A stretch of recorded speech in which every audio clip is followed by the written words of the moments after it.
څه خبره ده ولې درک دې نسته ده. نو ملګرو الحمدلله ښه روغ جوړ یو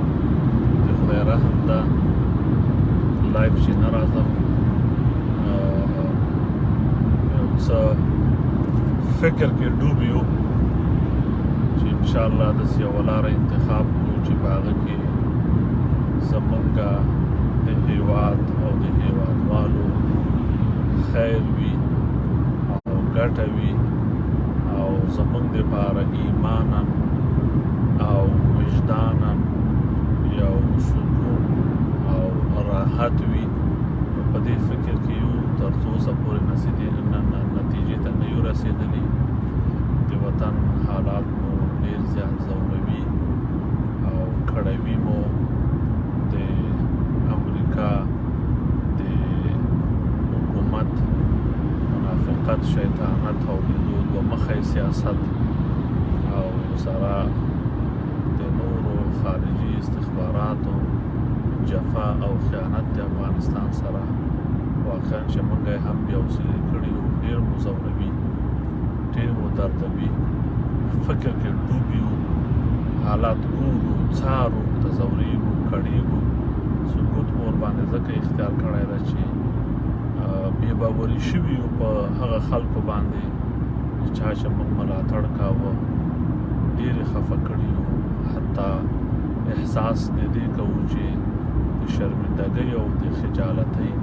چې په کومو خلکو موږ د صادقانو او د مخلصینو اعتماد او باور درلوده هغه خلک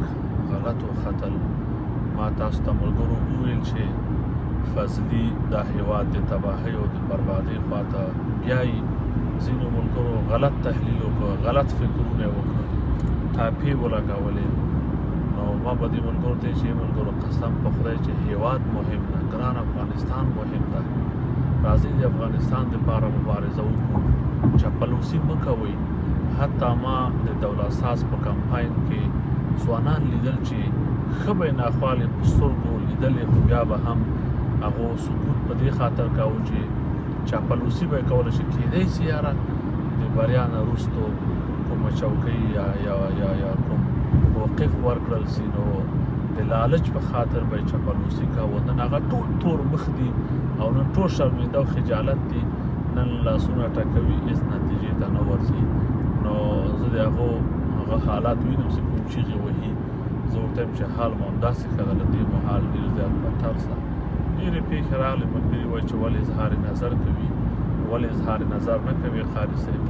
یا دا اوس دا د امیر تاکالي په نامه چې کوم حالات راغلل، دا ټول حالات موږ ګورو. خو بس یو فکر کې یو ملګري دوستانو سره هم په مشوره کې یو چې انشاءالله دا ځل داسې یوه لاره ونیسو چې زموږ د صداقت او د اخلاص نه څوک سو او غلطه استفاده ونه کړي. ملګرو چې څومره کولی شئ د ارګ په ملالړګي باندې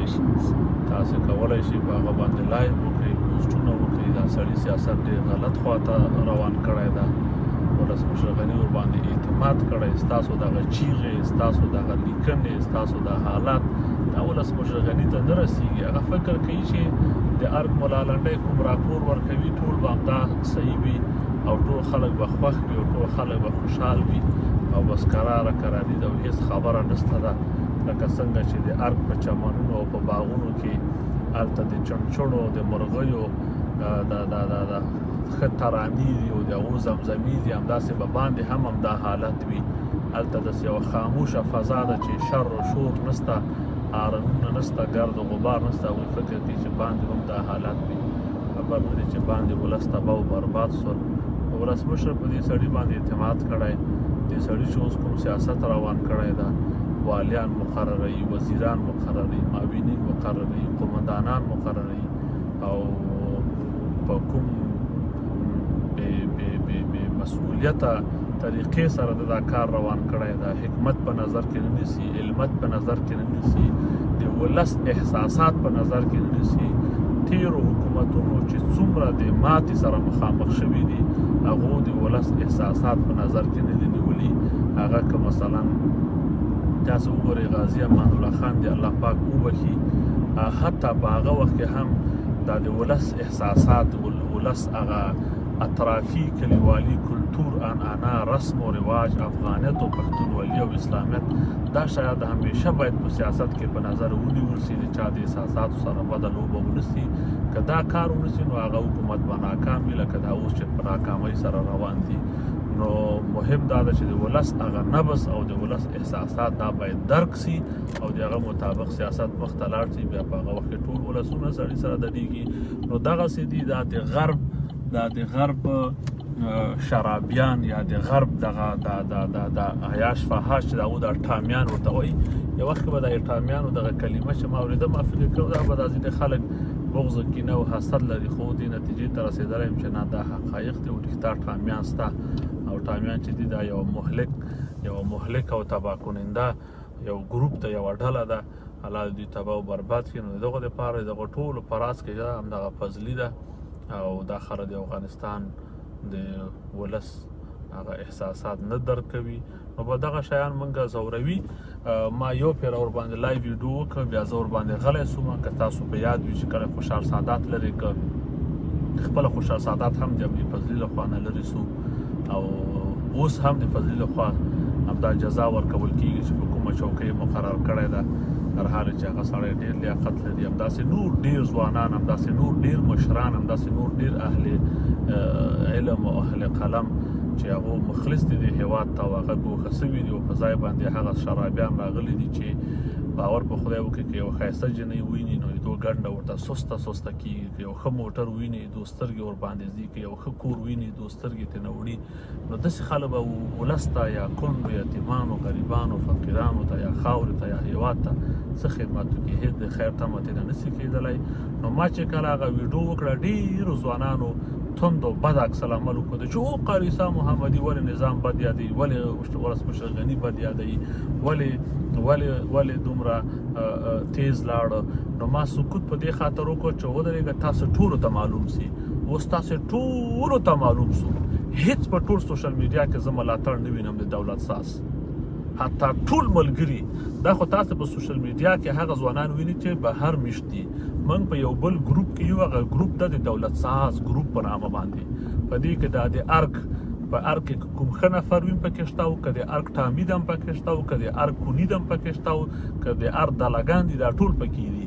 نو دغه ګروپ زه څارم چې دلته د خلک څه نظریات ورکوي په دې کې هغه مخلص ځوانان هم شته چې وروره کمپاین په ډېر اخلاص او صداقت کړی ده دا ټول زه څارم هغه ځوانان چې شپه ورځ هلې ځلې وکړلې هغه ځوانان چې شپه ورځ هلې ځلې وکړو د سر په قیمت باندې منډې ترډې کوو کمپاین کوو هغه ټول سر ټکوي هغه ټول ژاړي هغه ټول خفه دي هغه ټول ناامیده دي ناهیلې دي هغه ټولو د احساساتو سره لوبه وسوه هغه ټولو احساساتو نادیده ونیول سو هغه ټول بیچارهګان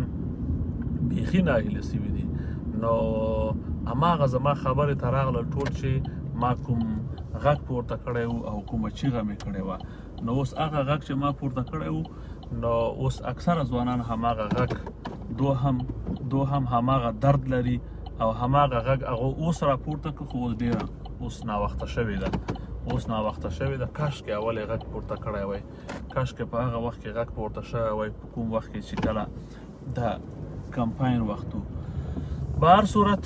انشاءالله چې میدان به نه پرېږدو هېواد د وطن زمونږ مور ده وطن نه پرېږدو مبارزه به کوو خو سوچ به پرې کوو او فکر به کوو انشاءالله چې میدان ته به راځو توکل په لوی الله بس ملګرو یو لایو راغلمه فقط په دې خاطر باندې چې تاسو ته دا خبر درکړم چې شکر الحمدلله ښه روغ او جوړ یو او راځو له خیره سره میدان ته راځو او ډېرې ښې موضوعګانې او ډېر مهم پوینټونه په دې باندې به لایو راځو خبرې به کوو السلام علیکم ورحمت الله وبرکاته ناامیدي به نه کوو انشاءالله چې الله به خیر وکړي لا تقنطوا من رحمت الله د الله د رحمت نه به نه ناامیده کېږئ لعنت دې وي د افغانستان په دشمنانو او زنده باد افغانستان انشاءالله هلې ځلې به کوو که بیخي ساکت پاتې شو بیا وطن دشمن ته پاتې کېږي ساکت پاتې کېږو نه غلي او خاموش نه پاتې کېږو د ځوانانو انسجام روان ده انشاءالله چې یو غږ به پورته کېږي والسلام علیکم ورحمت الله وبرکاته